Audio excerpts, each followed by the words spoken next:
Ladies and gentlemen, Hastings really put it on for us today, haven't they? Right, we're speaking now. You can hear me now. Mic's working? Yes. Yes. We're just having that attended to now. Bear with us. And while that's being attended to, what we need to say is that New Zealand is called New Zealand. We're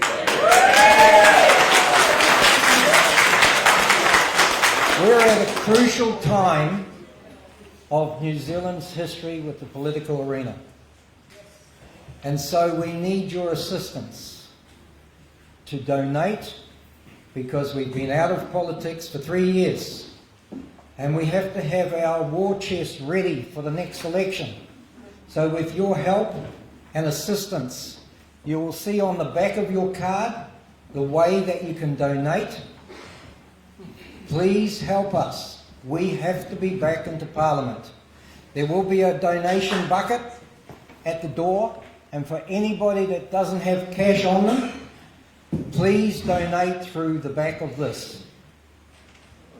Now, New Zealand is at this crucial time where everybody knows democracy is so important and it is being reduced left, right and centre.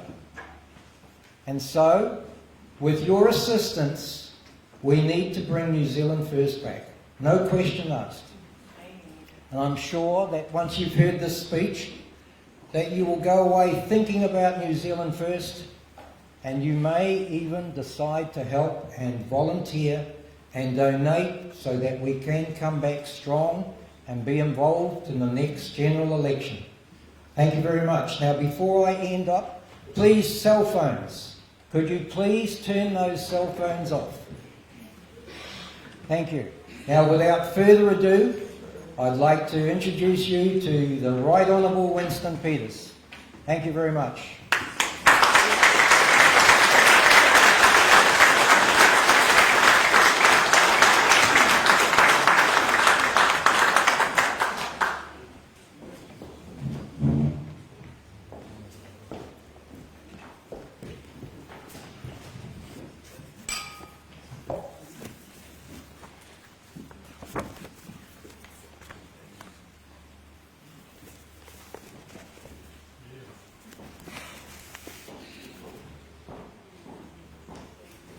Good afternoon, ladies and gentlemen. If one was on Morning Report, you'd say call Winston Peters 10A, but I believe that this country actually speaks English as well. And thank you for coming out here this afternoon and for the chance to speak to you about some seriously important matters besetting our country. You know, there have been some great Labor governments in the past, and Labor governments have, in some cases, simply been hijacked and they have failed. The Labor Party that's in government right now has been hijacked since the 2020 election, and all the evidence is there for people to see. Now, this is not to go down memory lane or to say that some of you remember this person implicitly, but there have been, people like Peter Fraser, who was a great New Zealand Prime Minister, and even fair National Party members will admit that. And then, of course, you had Helen Clark and Sir Michael Cullen, who ran a sound government from 1999 until 2008. Can you hear me down the back?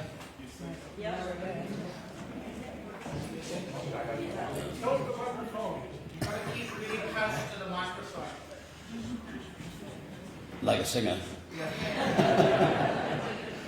Actually, I won't say which party, but this person was down in the Deep South recently and he said, "Can you hear me down the back?" And an old guy said, "Yes, I can, but I'm very happy to change seats with someone who can't." I won't tell you who said that. And then, sadly, David Longy, who was a peerless orator, came to power in 1984 and realised to his dismay that he had been hijacked by the unmandated Rogernomics economic revolution. And by December 1987, just 3 years on, you remember David Longy was calling and he said, "It's time for a cuppa." What he meant was, it's time to stop this unparalleled neoliberal experiment that Labor was involved in. And overnight you heard Hipkins saying, we were trying to do this with respect to the Three Waters legislation to stop its privatisation. You recall who started the privatisation of the BNZ, or government print, which was worth 48 million, but was sold for 8 million, plus $1 million given back to look after the staff and redundancies. And the day after the sale, they were all working for the new company. 48 million, you could be a multi-millionaire as well. But that's how Graham Hart got started on his way to making $7 billion. Such is life. And there are countless examples of that for those people who care to remember.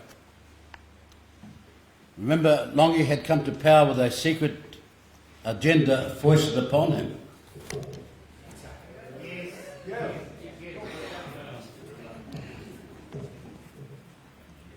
How's that?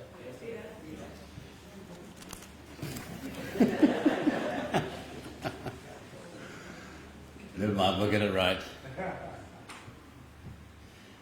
He came to power with a secret agenda forced upon him, and at the same time, you recall, Bob Hawke and a man called Keating were taking over in Australia. They went down the pathway of incremental change, not the violent, far-right neoliberal experiment of Rogernomics. And in those next 20 years, Australia grew 34% in real terms greater in GDP than us. There's a price when extremists get control, and there's a massive cost to the ordinary New Zealand people.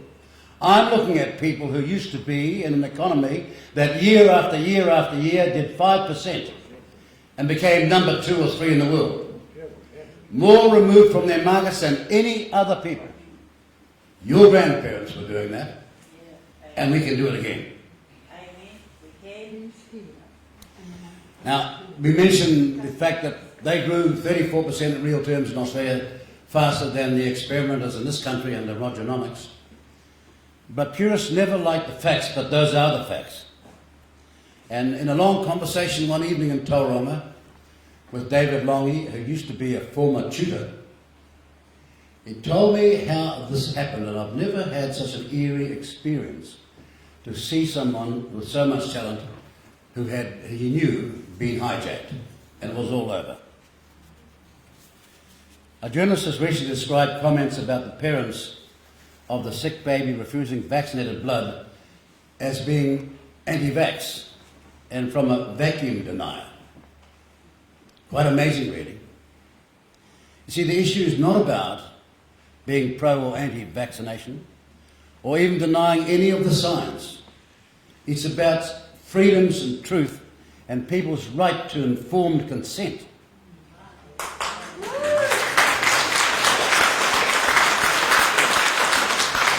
Some of us were there when we found out that COVID had come to this country. We knew that it had been in China for some time, the moment we found that out. And we knew from our experience that 100 years before that, in the Spanish flu, there were massive death numbers, and the incidence of Maori death was 8 to 9 times worse than European. And we are not vaccine deniers.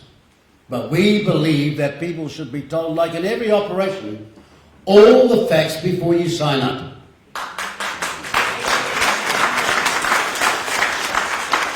This court case should never be happening and is an utter waste of your taxpayers' money. We have a health system now acting like they are the podium of truth. Remember that expression? The only truth coming from here.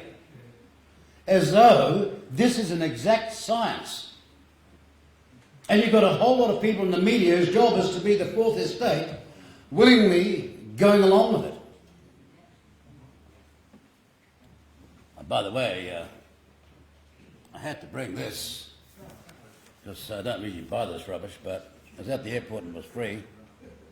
The Sunday Star Times on page 51 has this journalist attacking yours truly, saying this: there is much to criticise about Winston Peters' unblushing courting of the anti-vax, anti-science vote by capitalising on the sad story of the parents refusing to allow their baby to receive blood from vaccinated donors. But why kick a man when he has fallen that low? End of quotes. You know who she is? So I hope she's watching this. I'm going to be telling her very shortly. She came trained from the News of the World. What's the News of the World? Well, it was a corrupt media outlet in the UK that has since stopped, been put out of business, being sued by everybody. That's her training. This is an arrogant person who thinks that she knows what she's talking about and hasn't got the guts to actually print what I said about this baby. No, just her views of it. And also, you know, when you're someone who got caught leaking state secrets via Peter Dunn, and a member of Parliament called Winston Peters says, I've found you, I've caught you out, I've got 86 texts from you proving that what you've done, of course you're going to be embittered. But you were the one who got caught, Andrea Barnes, not me.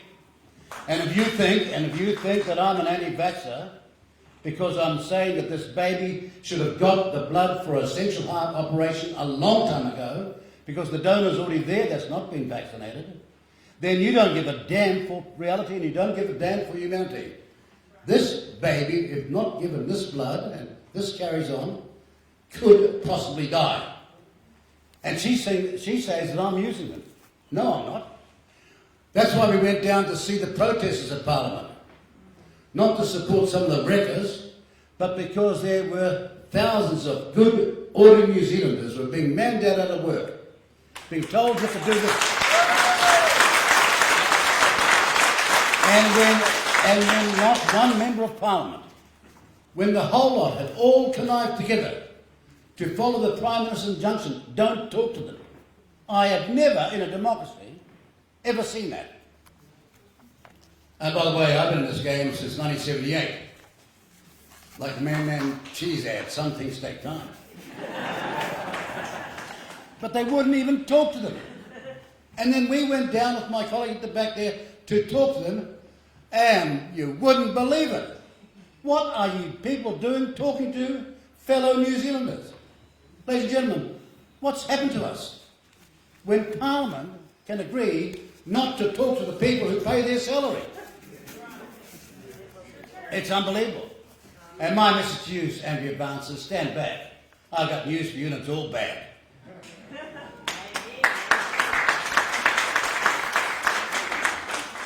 She has contempt for people's fundamental rights. Better be a trade journalist, doesn't understand the first principles. That people at any time of getting an operation are entitled to be told, look, there may be a downside. You might get myocarditis. You might have something go wrong with you. The average is that you're going to be successful. But you need to know, and every doctor knows what we're saying here. You know, all totalitarian dictatorships have one feature. The government is right and cannot be questioned. This is a sad example of just how dictatorial and self-righteous the government have allowed themselves to become in this country. You'll recall how many New Zealanders were mandated out of jobs and careers? You take this or you'll finish. You might be an essential nurse, but you take this and that's it. All around all the services. Remember Fauci saying in the United States, and he was the expert over there, if you take this COVID vaccination, you won't get COVID. If you take this COVID vaccination, you won't pass on COVID. Now, if the people like Andrea Barnes and a whole lot of these journalists, can't you understand that this is not a perfect science? And that he was wrong, and so was Jacinda Ardern.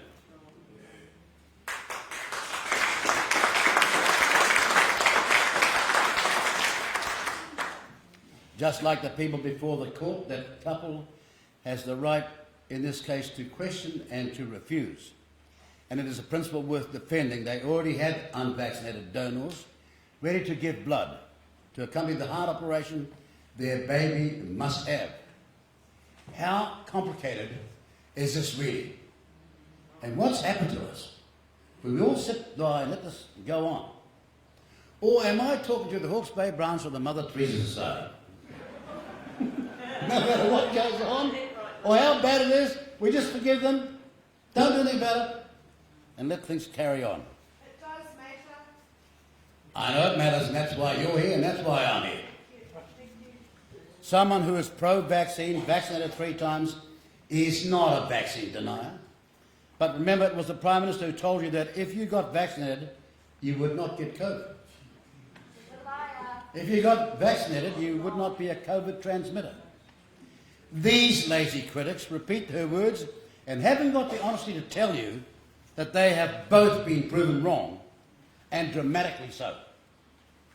One party has stood up, ladies and gentlemen, for the people's right to be informed and to make their own choices.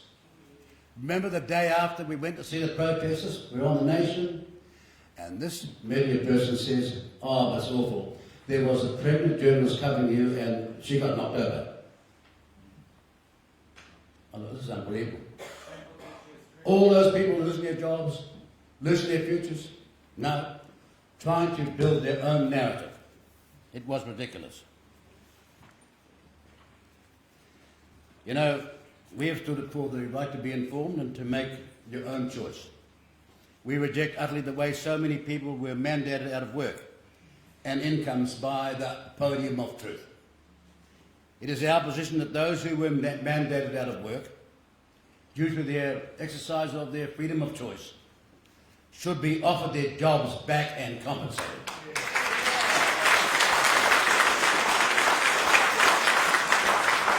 The right to disagree is one of the most fundamental rights in a democracy, and we believe it's a right worth defending. We've heard a lot about co-governance lately, but the Labour Party that you're looking at post the 2020 election is a co-governance organisation already. There are 15 members of the Labour Party with Maori in their background, nearly all of them having more non-Maori in their heritage than Maori. Come on, cousins, you know that? That's the truth. Oh, Willie Jackson's a serious Maori name, isn't it? Well, come on, it's a very serious Maori name.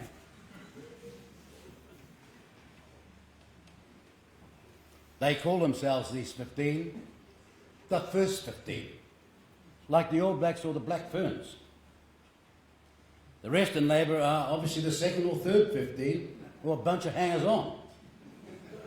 And, you know, their proud claim over the years, and many of you will remember because you'll have voted for Labour, and rightly so on some occasions, and wrongly so on others. Nobody's perfect. But I remember over the years, whenever there was difference or disagreement in Labour Party, they said, "Well, we're a very broad church." Well, I remember that too. That was their previous proud claim to diversity and disagreement. But they've become now 2 churches. One Labour Maori church, not Ratana, and the other the non-Maori Labour church, including, it would seem, the Prime Minister. 2 days ago, Willie Jackson said, quotes, "The thing that frustrates me most about race relations in this country is the speed with which the loudest and angriest voices seem always to end up dominating the debate with nonsense." Hallelujah, Willie. Willie must have been looking in the mirror when he said that. That was a confession.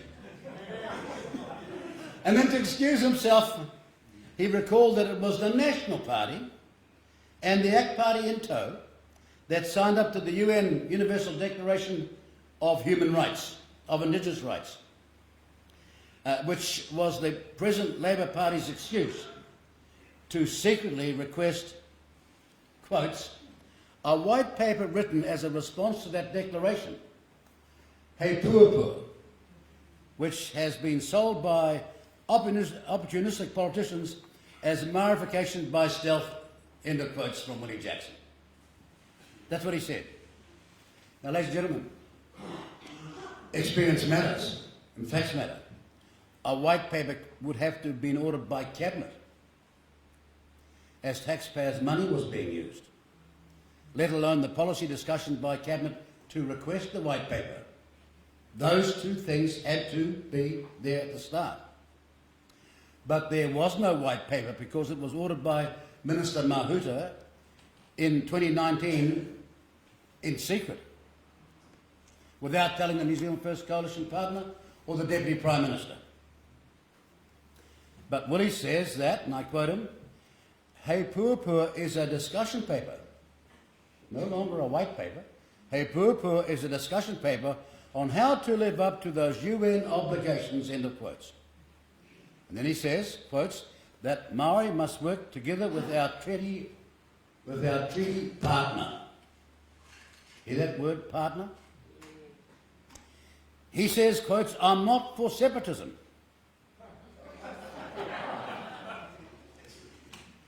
End of quotes. And that any questioning of their motives is, quotes, "a disgraceful dog-whistling tactic that seeks only to sow division rather than progress."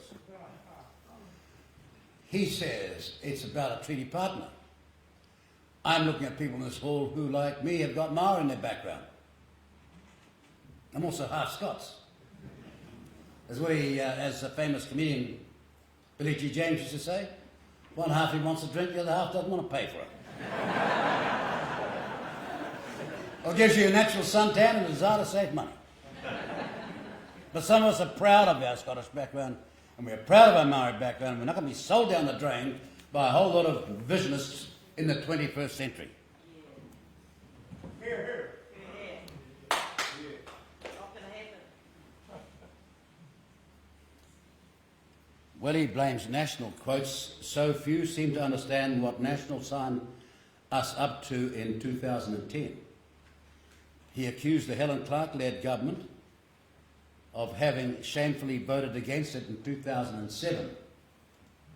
He forgot to say who the Foreign Minister was in 2007, who said we're not signing up to that because it's contrary to the Treaty of Waitangi, it's contrary to the UN Declaration on Equality of decades before that, all the way to 1972. This piece of change in the United Nations is utterly contrary to equality worldwide in a prior declaration we've signed up to. We wouldn't sign it with Helen Clark. She knew we wouldn't. And she didn't argue about it, nor did Cullen. But there comes the National Party.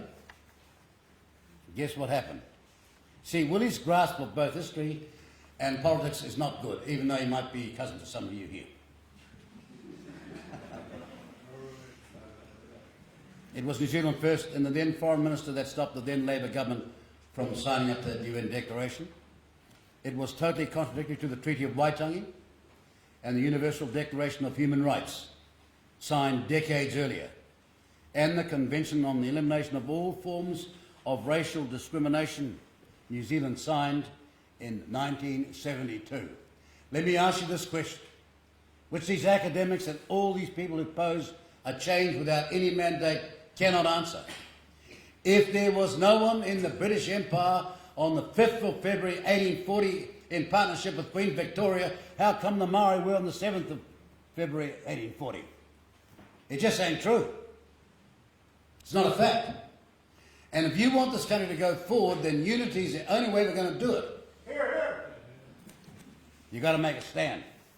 You've got to stop not sucking in nonsense and revisionism and all sorts of changes not based on fact.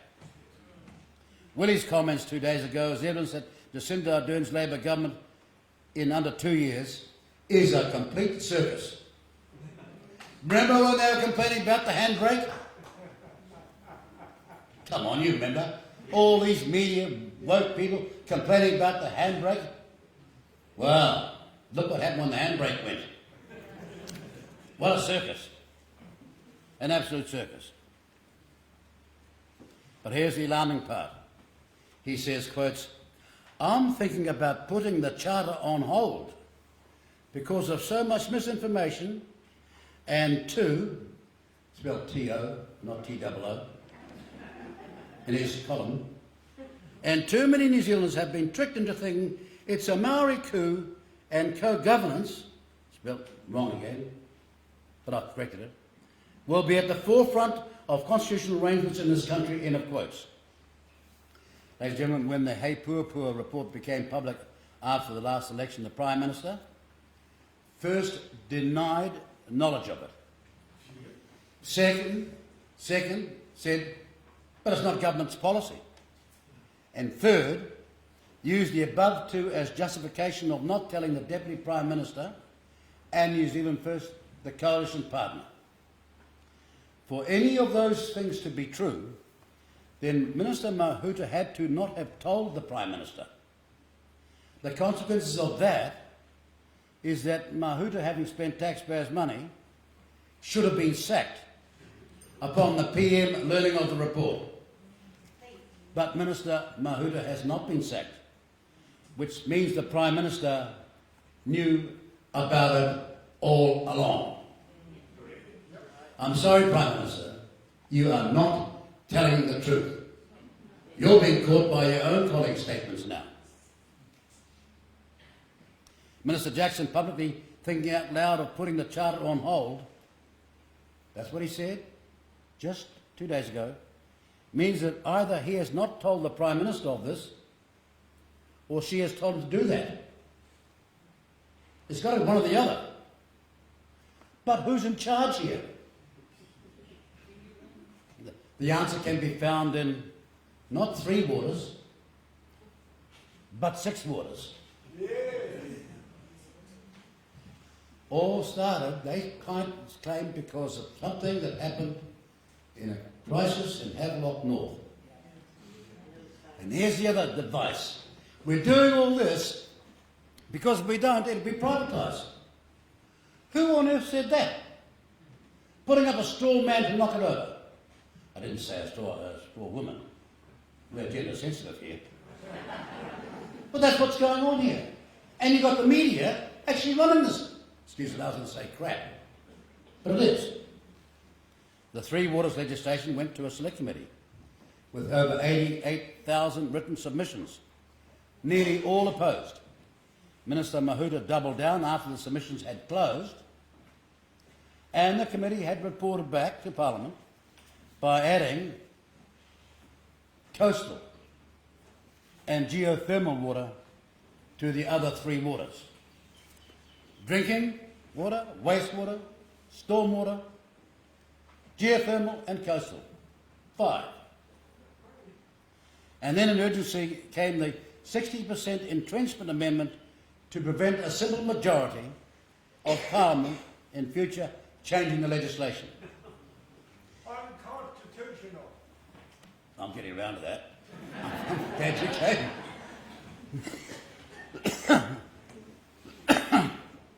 The Prime Minister, with the Leader of the House, Chris Hipkins, by her side, on TV, declared on state television that neither she nor Hipkins were aware of this. You all saw her.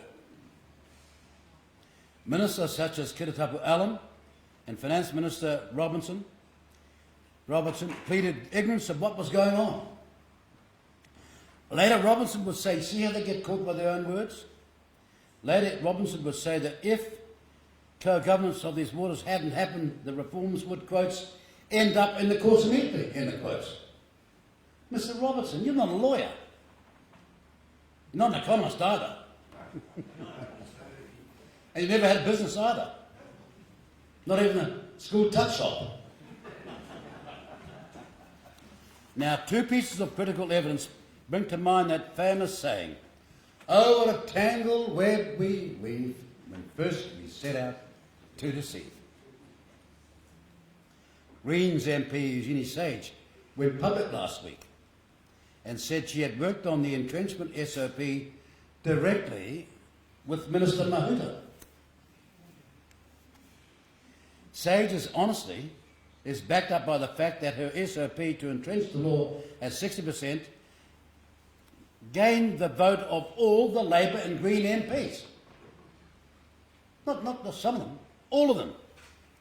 Did all of those MPs not know what they were doing either? See how the thing starts to fall apart? on a little bit of cross-examination? Do you smell a rat here? The mainstream media all missed, ignored or conveniently overlooked what was staring them straight in the face. If Sage is telling the truth, then Minister Mahuta should again be sacked. But she hasn't been sacked, which leads to just 4 possibilities. 1, the Prime Minister is not telling the truth. 2nd, the Prime Minister is incompetent. 3rd, the Labour Party is run by the Labour Maori caucus. Or all of the above.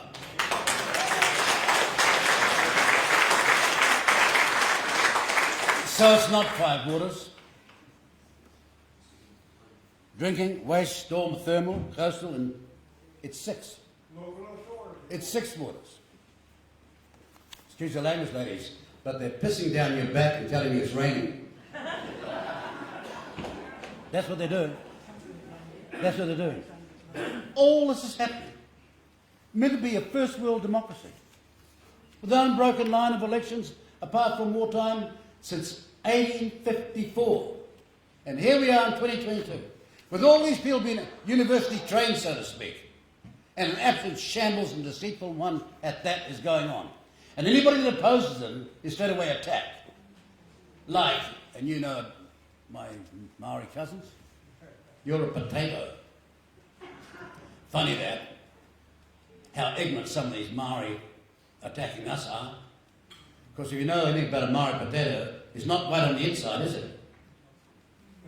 Come on. They're so ignorant of their own that they can't even use the right analogy.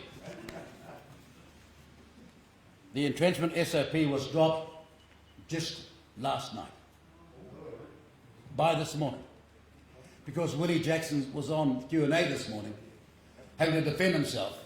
And here we are on the night Billy Joel's in town in Auckland, and overnight, no parliament sitting, no cabinet, it gets dropped. Just like that. So what is the state of our state of media? Do you remember the old Soviet Union had an organisation called TASS? Everything they said came through TASS. It was the podium of truth.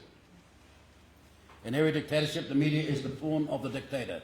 There is no fourth estate, no freedom of media expression, and no right to question. Exactly what has happened in New Zealand since the last election. And the vehicle for Labour to do that was the Public Interest Journalism Fund, which exploited the financial difficulty the media were in, like so many businesses during COVID and after it, using taxpayers' funding, which said that you can take this money, but you must first sign up to the government's narrative. You must not present an alternative view. Oh, and by the way, we've been watching.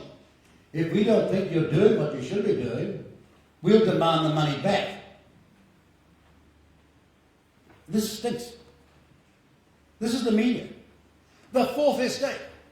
Keeping, they say, over the decades, corruption, the politics, out of corruption, and out of politics, and out of business, and out of public life. They've become a bunch of fifth columnists. They're not the fourth estate any longer. And boy, how they hate someone who calls them out. Hate speech? No, it's truth speech I'm talking about. You know, if you're a journalist with a husband or wife, a family and a mortgage, facing potential economic hardship and ruin and a loss of income, it's quite possible that you will grasp at any financial straw, no matter how professionally corrupting it is. That is why we have been having wall-to-wall meetings around New Zealand, like this one. And guess what? Where's the media? We had a meeting in New Plymouth the other weekend. It's wall-to-wall, standing room only. And another politician had 7 in Auckland. He was on TV that night. With 7. You saw it. If you doubt me, go back and check last Sunday night TV and see what was on.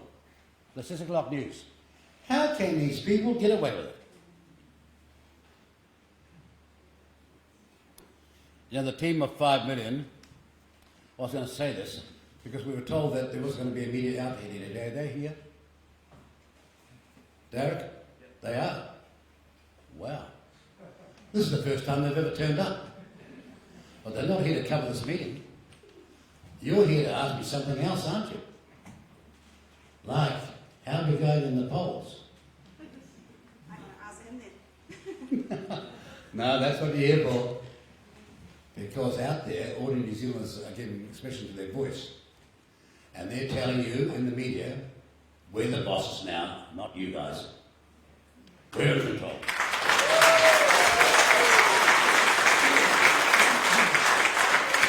You think I'm being too difficult here? Look, we took on the serious fraud office that lied about us, and on the 29th of September 2020, we smashed them. And they still had another go, so on the 22nd of July this year, we smashed them for the second time. Did you see one line in the newspaper about that? You didn't see one line at all. After a whole forest fell down while they wrote about how corrupt we were, we knew they were lying, that the SFO was a bunch of fraudsters, and we set out to prove it and we won, with our money. And they couldn't even put it on the 6 o'clock news. Could you? I don't blame you. You go back and tell your bosses that the days of doing as they please is over.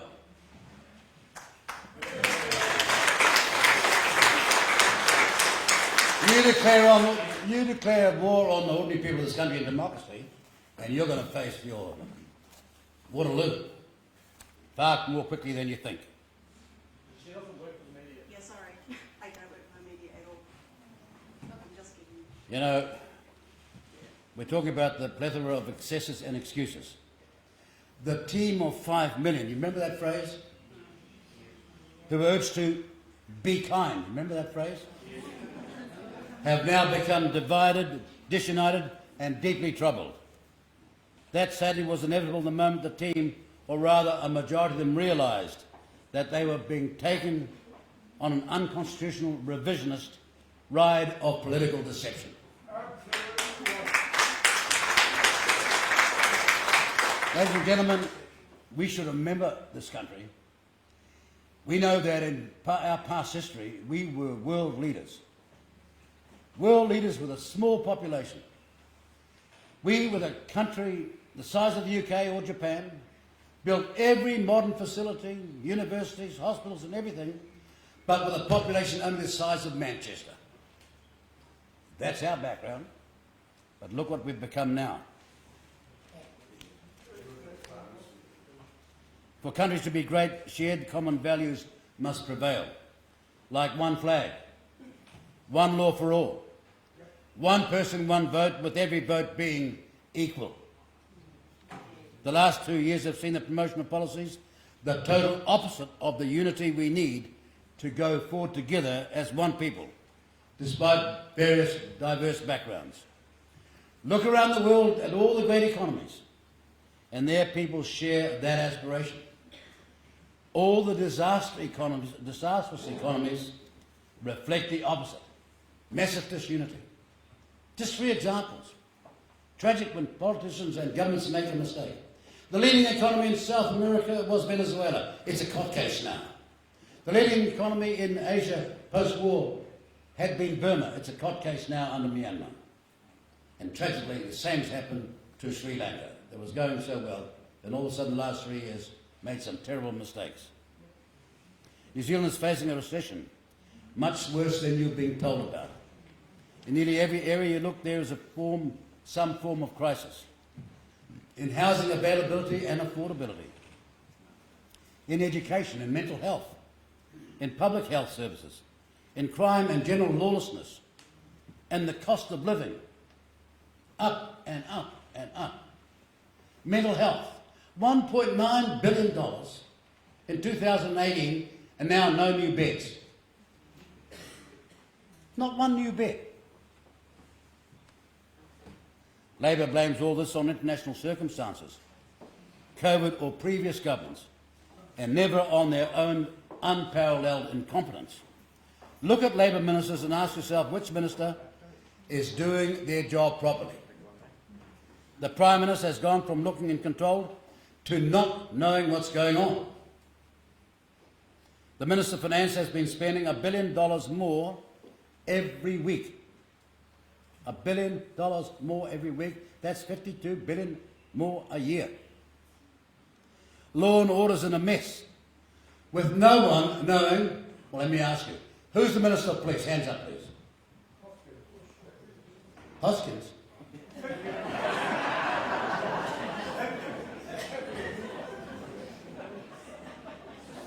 This is a full hall and one person knows who the Minister of Police is.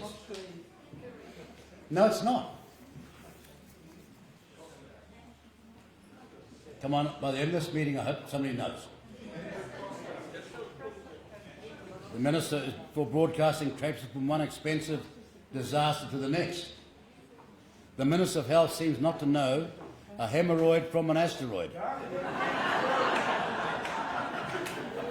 To quote a disgruntled reader in the Herald yesterday, constantly denying that there's no health crisis. This is tragic. A country that was a world leader in providing health, blanket nurses, once a month, all this going on, in absolute crisis. Big article in today's paper. Is this the end of the local GP? If it is, I tell you what, provincial New Zealand, rural New Zealand, is going to take a hammering if you ever allow that to happen. The 100,000 house promise, after 5 years, has just passed 1,000. The 100,000 houses over 10 years, after 5 years, has got past 1,000. The Immigration Department's in a mess. On any given day, you say, how many overstayers are there? This is in the computer age, and they say, between 14 and 21,000. In a computer age. You try that running your business. Nobody will be paying you, because they won't know that the bill's due. They're computerised. The Minister for Education seems not to remember that compulsory school attendance came into law in 1877. Or that if a student is not at school or getting any formal tuition, it's quite possible that they are not learning. Yet you have truancy levels in excess of 50% in many schools. That is a total waste of taxpayers' money. But something far more tragic. There's a young life there that will live 50 years more. The human capital is a total waste. And here they are, at an age when some of us remember, we all went to school. Used to be 35 horses in the paddock. Didn't have any public transport. 100% attendance. And boy, if you did, you'd have an explanation from your mother. She was more scared than we were. Education was compulsory. And now you've got 65% in some schools not turning up. The Minister for Maori Development comes from the home of the great Sir Apurana. Some of you will remember him. He was a young Maori who got a law degree in record time in just 2 years. Ngata focused on uplifting Maori land development and businesses, education, land consolidation, housing, health and the acquisition of tools Maori needed to then face the future they were facing. Instead, Willie Jackson focuses on cultural virtue signalling, revising Maori history, constitutional rewrites without any authority, re-engineering his version of democracy, or as Tamati Coffey said, we're going to tweak it. Tamati, you don't know what day it is. Nobody will allow you to tweak anything. He's going to tweak democracy. He's going to tweak the Constitution. And blaming the white man for everything, despite having it in his DNA, let alone his name. And trying to beat the racist Maori Party to the abyss of separatism and apartheid. You know why I'm for one law, one vote? It's because we have studied Ngata and Pomare and Buck and the great former Maori leaders. Absolute genius when you think about it. One was the Minister of Health in 1924, almost 100 years ago. Maui Pomare, genius, brought modern medicine to Maori, brought the first vaccine against the Spanish flu. These people I'll listen to, but not these Johnny-come-latelys who've been to the sociology department at Auckland University and now start preaching to us. You know what's unique about these guys? Have you ever seen them protesting about Maori unemployment? Lack of Maori education? Lack of access to Maori at the hospital level? No, you don't hear that. It's always on these special projects that they've got some from some university study. All political choices have consequences. So, what of the victims? Remember the great Benthamite principle?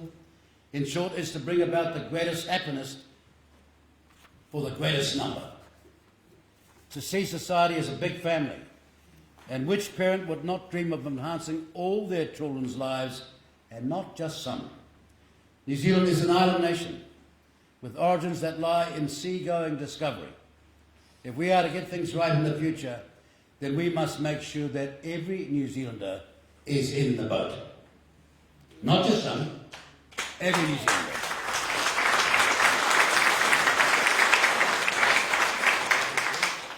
The fact is, political demands are being made today by a Maori political elite, a self-chosen few claiming to speak for all Maori.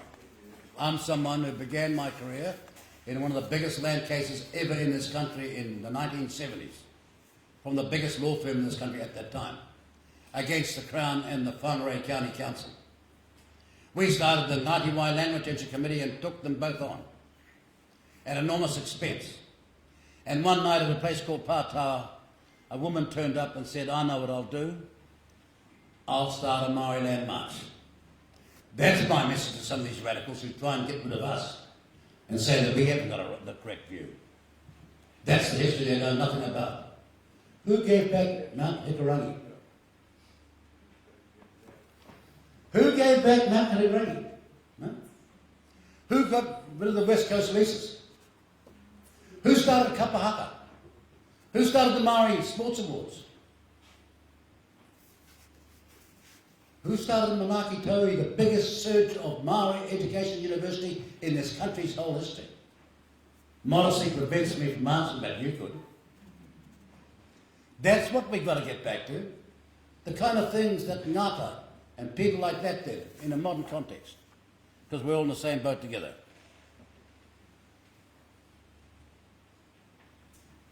Many of these Maori elite would not have any idea what poverty smells like, looks like, feels like, or tastes like. They have been the beneficiaries of the decision-making of earlier politicians. As someone from a family of 11 children that began their family life in a tent, some of us do know about poverty and the only way out. You know, they've been the beneficiaries of decision-making of earlier politicians, these elitists. Politicians, many of whom never made it to university, but were successful graduates from the University of Life. They had been in world wars and the Great Depression, and they had made up their mind they were never going to see it happen to their country again. And they were driven to take the New Zealand people to better economic and social futures, and they did. They made us number 2 in the world. Their 4 great goals were safe, affordable housing, a health system accessible to everyone, to educate the young to be equipped to face their adulthood, and 4th, first world wages.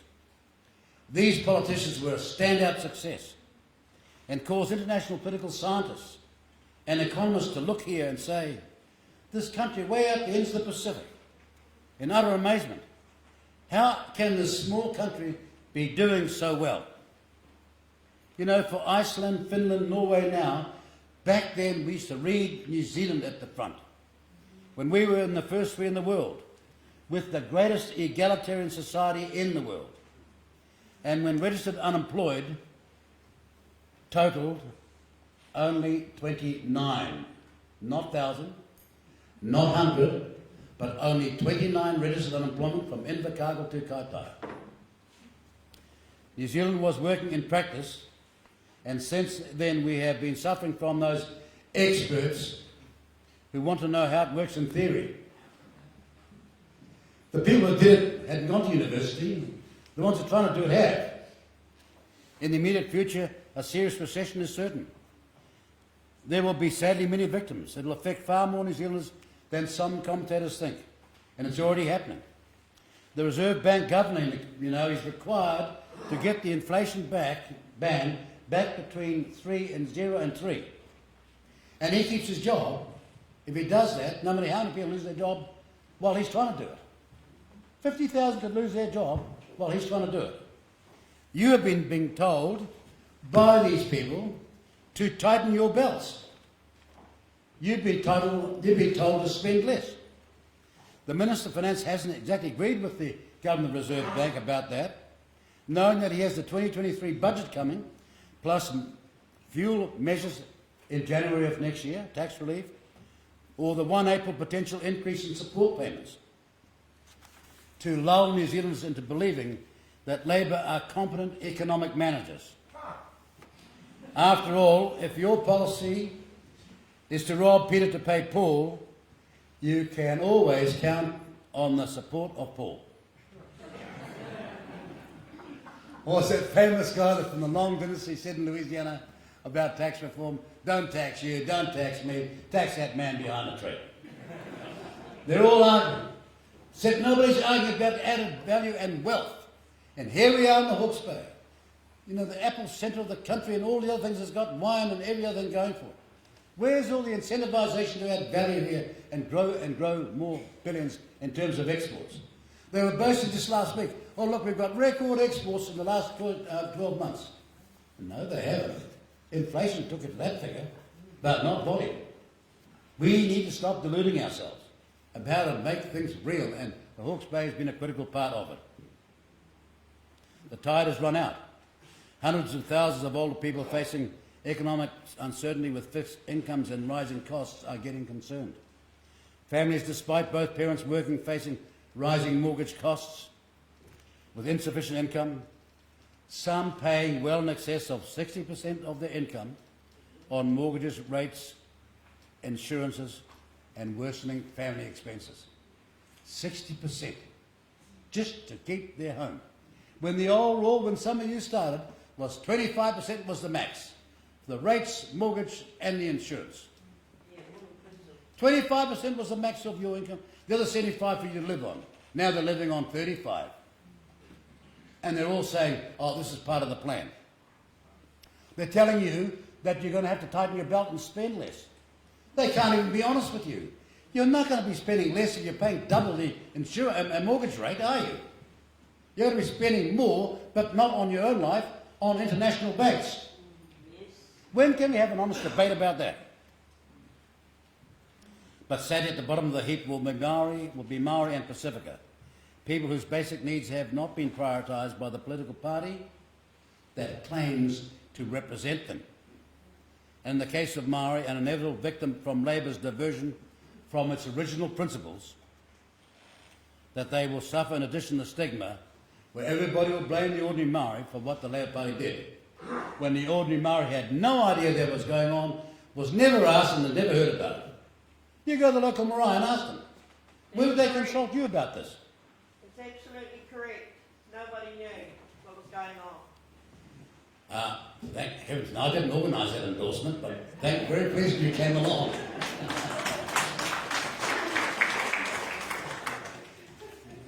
The truth is that too many Maori in the Labour Party at the top have spent their lives on the back of the taxpayer and their own people. They've gone rich on their people's misery. The businesses have been paid for by the taxpayer, not face the competition of the free market and the nation's commerce, but by providing alternative services, taxpayer paid, as they say, to Maori, for Maori, by Maori. You've seen them. Willie's a special at it. Willie's always talking about it. Where was Willie getting the money from to get there? From the taxpayer. Oh, before you shut up, but you're no different, Winston. Oh, yes, I am. I ran a law practice where I made more money in 1 month than the parliamentary salary for the year. And you ask yourself, why do you bother going back to this job for? It's a darn good question, actually. But the fact is, if you can't sleep at night, you better get back and do something about it. All the while, having argued for alternative delivery mechanisms, nearly every social measurement has been tanking. And whilst it's tanking, their solution is to keep on spending more and more without any rigorous assessment on whether it is working and even could work. At its very essence was Labour, Green and Maori Party views on helping young Maori is the preposterous suggestion that a child that has been cruelly treated by its family or whānau should nevertheless be returned to that family or whānau as the only group that can be trusted to look after them because of their background. How does that work? You get a Maori child that's been brutalised in a Maori family and you say, oh, but he's got to go back there because he's Maori. This is not even logical. And worse than that, they never listen to the Maori world of the Maori Women's Welfare League or the Maori wardens. People have been there for decades. Good job, too. How many Maori, though, never had the guts to say this is humbug, let alone non-Maori who kept silent and went along with it? The recent tragic case of Malachi Subek, you saw in the last few days, is a case in point. All the commentators, Maori and non-Maori, non-government organisations and government departments, all wringing their hands in condolence and sympathy. It's sickening.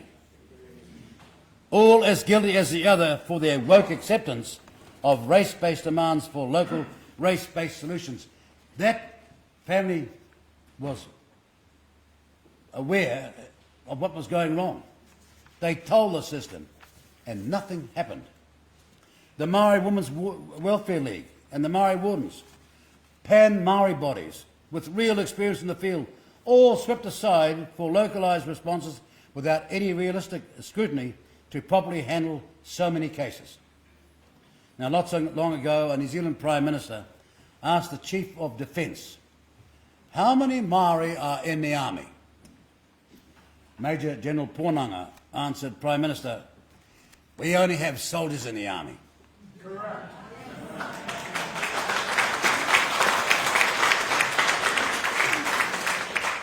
And so it should be. We are all New Zealanders first, not hyphenated New Zealanders. And some of us with Maori and European ancestry are not going to spend our lives agonising over which part of our person apologises to the other part of the person for past wrongs, or claim that everything the colonists brought was bad, or that everything Maori was inherently good. I know something about my forefathers up north. Or worse still, some of you down here know about my forefathers up north. And you won't be arguing about that, will you? To say that it was all great is just wrong. We prefer instead to take the best from our collective past going forward. With that in mind, we prospect a great future for all New Zealanders. We know that the essential element of our future success is unity, not division, cooperation, not separatism, one flag, not two, one government, not two, one legal system, not two, one health system, not two, one education system, not two, one judicial system, not two, one criminal system, not two, one people, not two, or 222, like some would claim. They say we're a multicultural country. We've got 222 civilizations living here. Oh, really? Well, and it's in the good book. If the trumpet gives an uncertain sound, who will prepare the battle? No flag? Where's the unity? What are we going to join? We are for one flag, one law, one democracy. I see somebody's brought the Labour Party minister along.